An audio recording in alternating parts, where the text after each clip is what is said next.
जब लो शासन नायक महावीर भगवान की जय। आचार्य श्री समंत भद्र स्वामी की जय।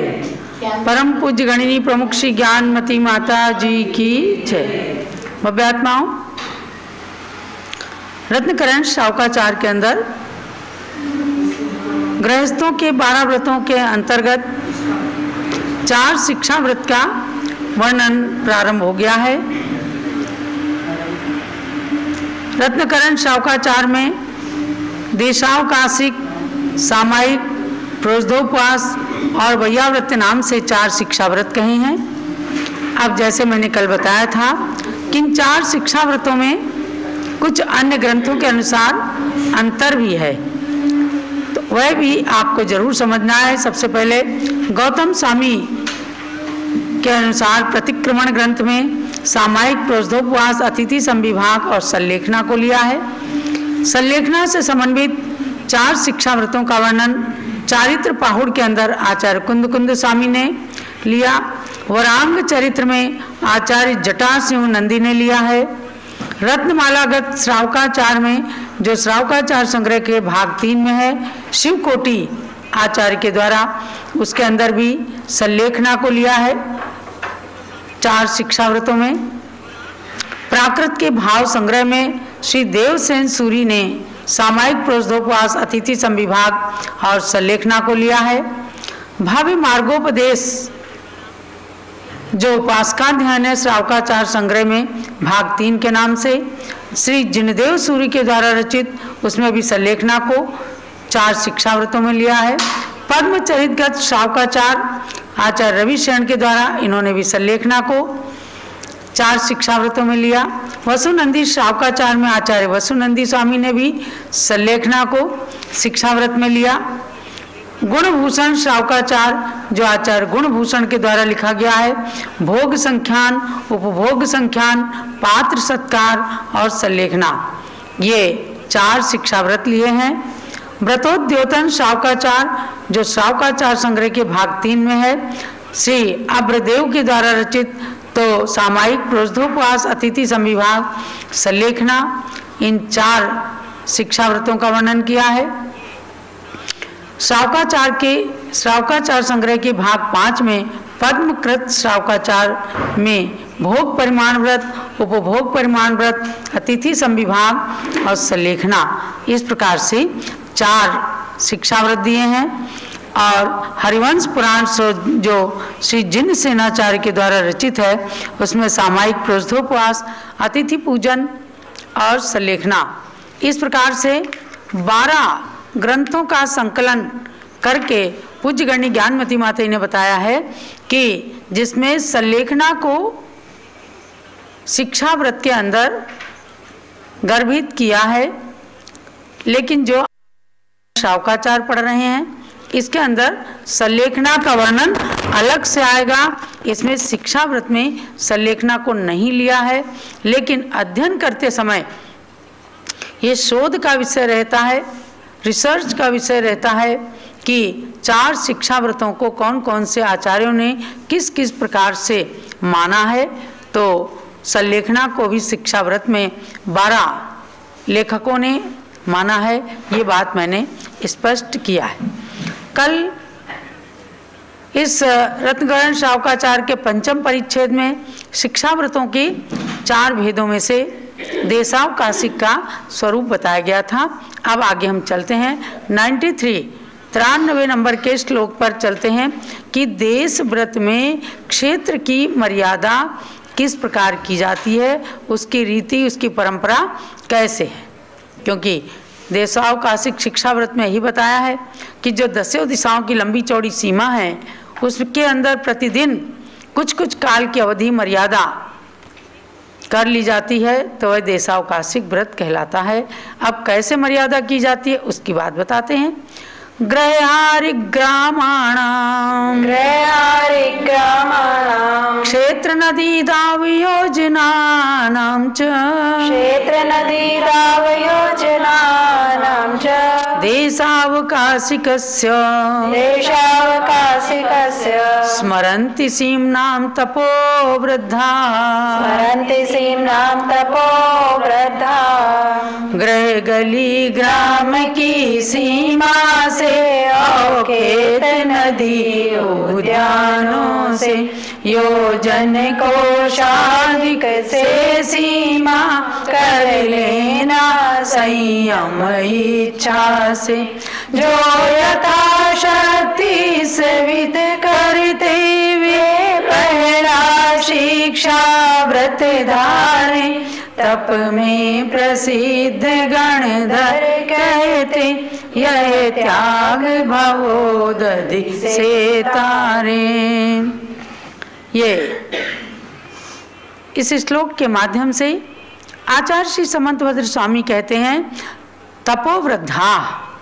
तपोवृद्ध माने तप में जो वृद्ध हैं अर्थात प्राचीन आचार्यों में प्रधान जो गणधर देवादिक हैं उनकी वाणी के अनुसार ही आगे के आचार्यों ने जो बात कही है वो इस प्रकार है देशावकाशिक के बारे में।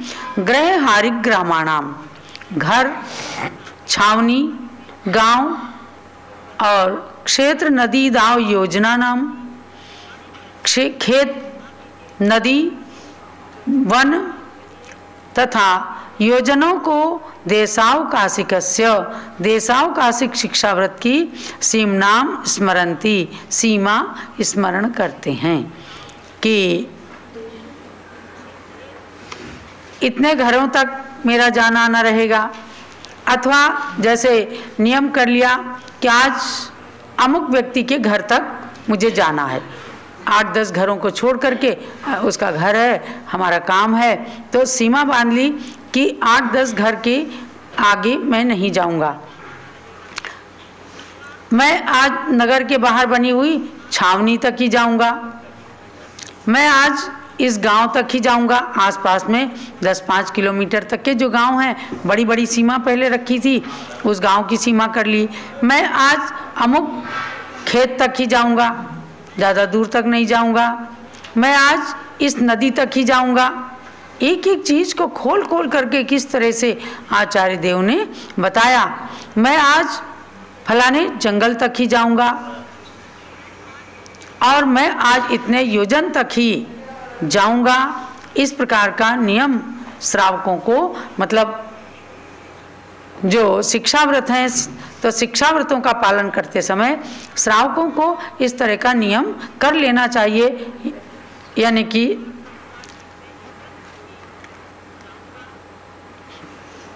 नियम के अंदर उपनियम कर लिए जाते हैं जो, तो उसको शिक्षाव्रत में सम्मिलित किया जाता है। जैसे योजनों का नियम ले लिया, एक योजन को जैसे 4 कोस माना गया है कि मैं 4 कोस तक, 8 कोस तक, ऐसे इतनी दूर तक ही जाऊंगा। तो इस प्रकार से माइल स्टोन, जैसे आज माइल स्टोन बनते, पहले योजन थे और कहीं किलोमीटर के, तो उसका नियम आदि कर लिया जाता है। तो उन सीमाओं में बंध जाना, बाकी के पाप से दूर रहना, बस यही देशावकाशिक शिक्षाव्रत का अर्थ है। यानी पाप कम हो जीवन के अंदर और पुण्य ज़्यादा बढ़े, ऐसी स्थिति देशावकाशिक व्रत में। क्योंकि आगे आगे चूँकि ये व्रती श्रावक श्राविकाएँ जो हैं आगे मुनि आरिका के व्रतों के लिए बढ़ते हैं, पालन करते हैं, भावना भाते हैं, तो इसीलिए इनको शिक्षाव्रत भी कहा है। अब आगे और बताया जा रहा है कि इस शिक्षाव्रत में, देश व्रत में काल की मर्यादा किस प्रकार से लेते हैं। संवत्सरम ऋतुरयनम मास चतुर्मास पक्ष मृक्षम वा मास चतुर्मास पक्ष मृक्षम च देशावकाशिकस्य तस्य राहुकालावधिं प्राज्ञाः राहुकालावधिं प्राज्ञा संवत्सर ऋतु या 6 महीने 1 महीना 4 महीने से 15 दिन 10 दिन 1 दिन से वह काल अवधि है। इस विधि से मैं आज अमुक ग्रह यावन तक जाऊंगा, इससे बाह्य नहीं। आचार्य देव इस सीमा को देशावकाशी व्रत कहें सही। और एक एक चीज का छोटी छोटी उप नियमों के रूप में खुलासा करते हैं। बड़ा नियम एक बार ले लिया गया, जैसे हम लोग साधु हैं, हमने नियम लिया हुआ है कि एक भुक्ति रोज एक बार भोजन करना 24 घंटे में, लेकिन प्रतिदिन भी आकर के अगले दिन तक भोजन का त्याग है। तो जब तक भोजन लेंगे अगले दिन तब तक के 24 घंटे का त्याग करते हैं। अब कई लोग प्रश्न करते हैं कि आपका तो पूरा नियम ही है, पूरे जीवन ही एक बार भोजन लेना। नहीं भैया, नियम के अंदर भी उपनियम लिए जाते हैं ताकि प्रतिदिन के नियम का भी ध्यान रहे और उससे भी प्रत्याख्यान लेने से, आगे तक त्याग कर देने से, 24 घंटे का भी त्याग कर देने से वह नियम के पुण्य की वृद्धि हो जाती है। इसी प्रकार से बताया कि संवत्सर माने वर्ष, 6 महीने, 4 महीने, 2 महीने, 1 महीने या 15 दिन, 10 दिन, 1 दिन, इन सब की काल की अवधि को निश्चित कर लेते हैं कि आज 1 घंटे तक मैं किसी के घर नहीं जाऊंगा, 1 घंटे तक मुझे दुकान भी नहीं जाना है, 4 घंटे तक मुझे किसी से बात नहीं करनी है।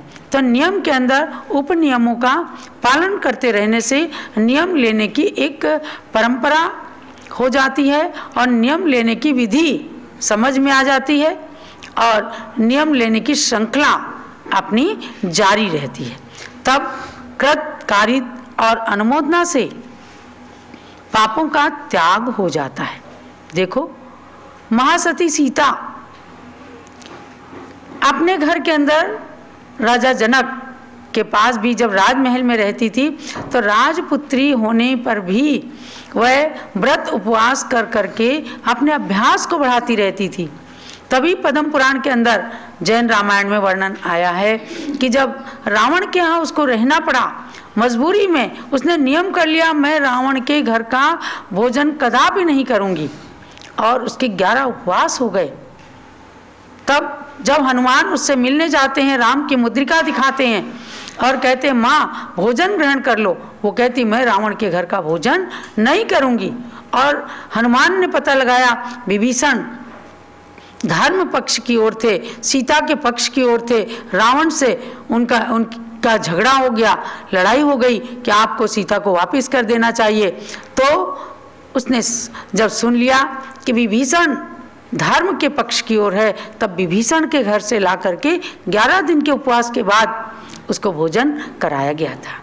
कई बार पूज्य माता जी कहती हैं कि देखो राजघरानों के अंदर भी पुत्रियों को ऐसे व्रत उपवास करने की परंपरा रहती थी, नहीं तो 11 उपवास तक तो राम नाम सत्य हो जाता, चली जाती ऊपर। तो ऐसे नियमों का पालन करने की प्रेरणा गुणव्रत, शिक्षाव्रत आदि के द्वारा आचार्य देव ने दिया है कि मैं आज अमुक घर या अमुक वन तक ही जाऊंगा, इतने घंटे का त्याग है, इतने घंटे से बाहर नहीं जाऊंगा, कहीं इसके बाहर नहीं जाऊंगा।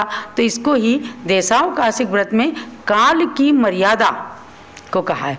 2-2, 4-4 घंटे, 24-24 घंटे कि 24 घंटे तक इस घर के बाहर नहीं जाना है। तो क्षेत्र के साथ साथ काल की भी मर्यादा हो गई। इस प्रकार से मर्यादा में रहने का नाम ही है देशावकाशिक शिक्षा व्रत। ये शिक्षा व्रत बहुत ही महत्वपूर्ण है, नाम के लिए सद्गृहस्थ के लिए है, लेकिन आगे बढ़ने के लिए मुनियों के समान अपने अंदर व्रतों को धारण करने की योग्यता आ जाती है। अब आगे 95 नंबर के श्लोक में आते हैं कि देशव्रती के भी उपचार से महाव्रत हो जाता है। ये बात आपने दिग्व्रत के अंदर भी पढ़ा है, तो अब शिक्षाव्रत के अंदर भी पढ़िएगा। गुण व्रतों के साथ अब ये शिक्षाव्रत, इसमें भी देशव्रती के उपचार से महाव्रत कैसे हो जाता है। सीमांतानां परतः स्थूलेतर पंच पाप संत्यागात्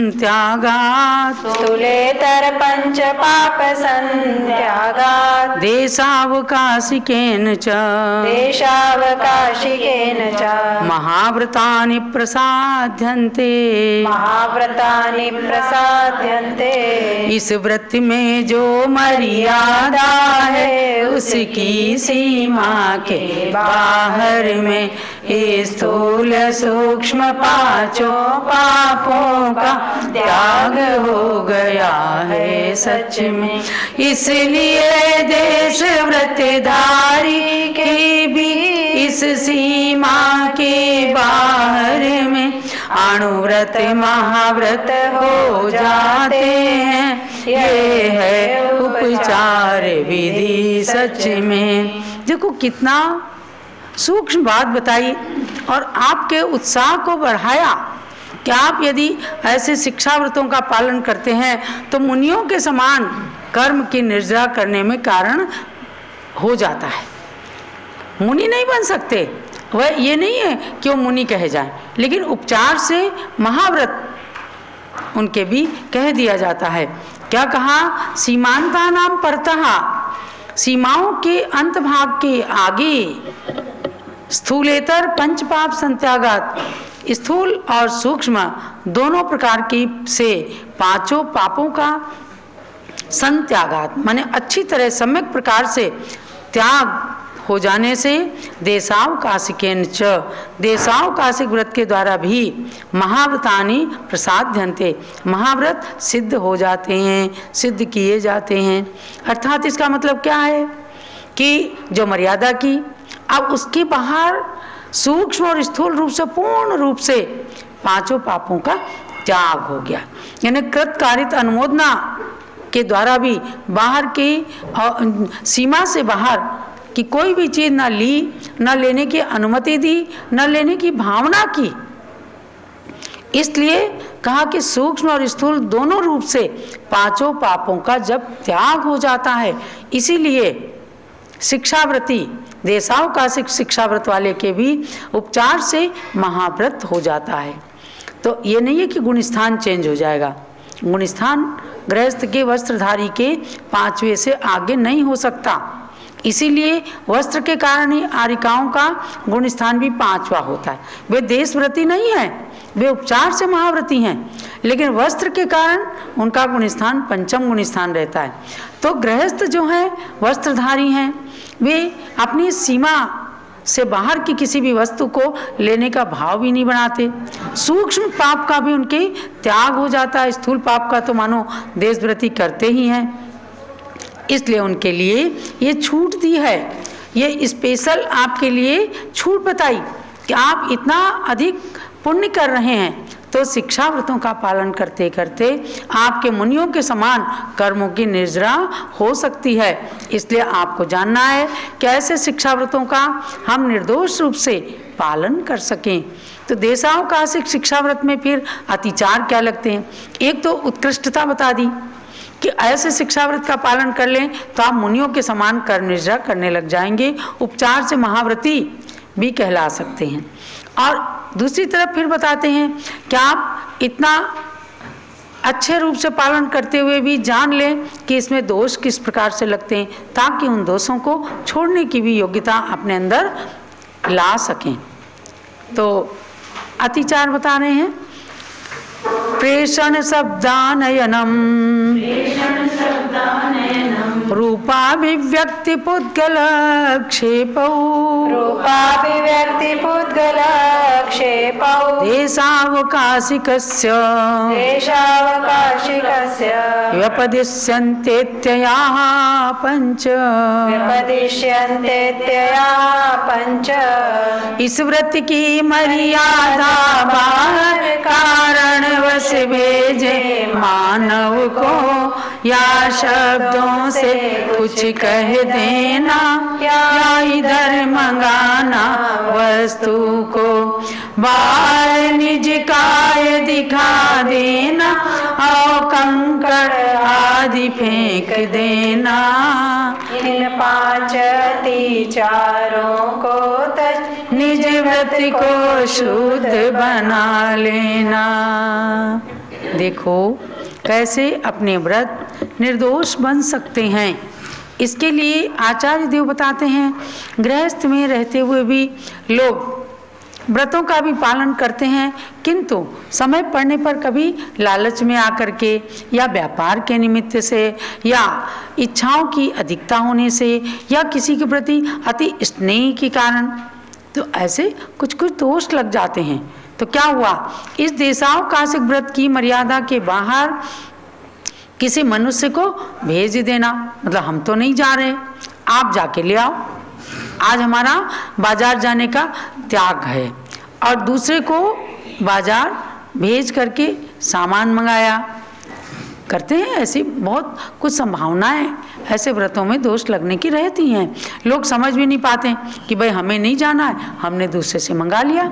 लेकिन पूर्ण निरतिचार व्रत के पालन करने वालों के लिए ही ये बातें कही जा रही हैं कि आप थोड़ा भी यदि दोष नहीं लगने देंगे, तभी जा कर के मुनियों के समान भी पुण्य का अर्जन कर सकते हैं। तो ये एक अतिचार हो गया। मर्यादा के बाहर काम करने वाले के प्रति ताली, चुटकी, हुंकार आदि शब्द से संकेत कर देना, वो समझ जाएंगे कि इनको ऐसी वस्तु चाहिए, या ये मुझे बुला रहे हैं, या कुछ अपनी बात कह रहे हैं। तो दूसरा अतिचार हो गया। मर्यादा के बाहर से कोई वस्तु मंगा लेना, मेरा विदेश जाने का त्याग है, लेकिन वहाँ से आप सामान ले आना, तो ये दोष है, अतिचार है। अनाचार नहीं है कि व्रत टूट गया, दोष लगा तो आगे नहीं करना, और यदि लग गया है तो उसका प्रायश्चित लेना। मर्यादा तो 3 अतिचार हो गए। मर्यादा के बाहर वाले को अपना शरीर आदि दिखाना, और मर्यादा के बाहर काम करने वाले को इशारा करने हेतु कंकड़ आदि फेंकना। इस प्रकार से प्रेषण, शब्द, आनयन, रूपाभिव्यक्ति और पुद्गलक्षेप, ये 5 अतिचार कहे जाते हैं। तो महानुभाव, ये बहुत कुछ संभव है। और ये समझो कि कहे तो दिया सहज में कि मुनियों के समान उपचार से महाव्रती होने का पुण्य प्राप्त हो जाता है, लेकिन ये बड़ी ऊंची चीज है। सदगृहस्थ भी अपने व्रतों का पालन कर, आज कितने ही लोग बाहर से आई हुई चोरी की चीज को चुरा लेते हैं, तो दोष तो इधर लगा ही, लेकिन अगर उनको जेल हो जाती तो बिना जमानत के जेल में रहते हैं। तो ये राजकीय दंड भी होता है, क्योंकि ये अपराध है, ये देश द्रोह रहता है। तो इन चीज़ों को इसीलिए बताया, प्रेषण, शब्द, आनयन, रूपाभिव्यक्ति और पुद्गलक्षेप, ये 5 अतिचार देशावकाशिक शिक्षा व्रत में माने गए हैं। तो इनका जितना बन सके पालन कीजिए, और इनको कठिन समझ करके नहीं लेना, ऐसा नहीं करना। अपने से जितना बने तो थोड़ा थोड़ा मर्यादाओं को पहले से ही सीमित कर लेना चाहिए, ताकि अपने को दोष नहीं लगे कि उससे बाहर हम उसका दोष लगाते रहें। तो ये बात शिक्षा व्रत का मतलब ही शुरू में बता दिया है कि मोक्ष मार्गी, सच्चे मोक्ष मार्गी बनने के लिए मुनि आरिकाओं के व्रतों को धारण करने की जिसमें शिक्षा मिलती है, ऐसे सदगृहस्थ में रहते हुए भी देश व्रतों का पालन करना, ये देशावकाशिक व्रत कहलाता है। तो 5 अणुव्रत, 3 गुणव्रत और 4 शिक्षा व्रतों में जब आगे बढ़ते हैं तो 12 व्रत हो जाते हैं। जो लोग आज 2 प्रतिमा के व्रत धारण करते हैं तो इन 12 व्रतों का पालन करना पड़ता है। समझ गए ना? आज आप लोग जैसे 7 प्रतिमाधारी हो, क्षुल्लक, ऐलक, चुल्लिका 11 प्रतिमाधारी होते हैं। एक प्रतिमा में केवल दर्शन प्रतिमा होती है, तो जब 12 व्रतों को धारण करके व्रती बन जाते हैं, जिन्हें 2 प्रतिमाधारी कहा जाता है, उन सब के लिए इन चीज़ों को रत्नकरण शावकाचार और अन्य शावकाचारों से पढ़ करके और अपने व्रतों को निरतिचार निर्दोष बनाकर ज़्यादा से ज़्यादा पुण्य अर्जन करने की ओर अग्रसर होना, पाप अधिक से अधिक हमारे कटते जाएं, छूटते जाएं, इसलिए इन व्रतों का पालन करने की प्रेरणा समंतभद्र स्वामी ने दिया है। यही आज के स्वाध्याय का सार समझना। जावाणी के ज्ञान ते सूजे लोकालोक, सोवाणी मस्तक चढ़ो सदा देतहूँ धोक। हे जिनवाणी भारती तोई जपूं दिन रैन, जो तेरी शरणा गए सो पावे सुख चैन। ज्ञानमती को नित नमो, ज्ञान कली खिल जाए, ज्ञान ज्योति की चमक में जीवन मम मिल जाए। जब लो दात सांग मई जिनवाणी माता की, सरस्वती की प्रतिमूर्ति गणी ज्ञानमती माता जी की जय।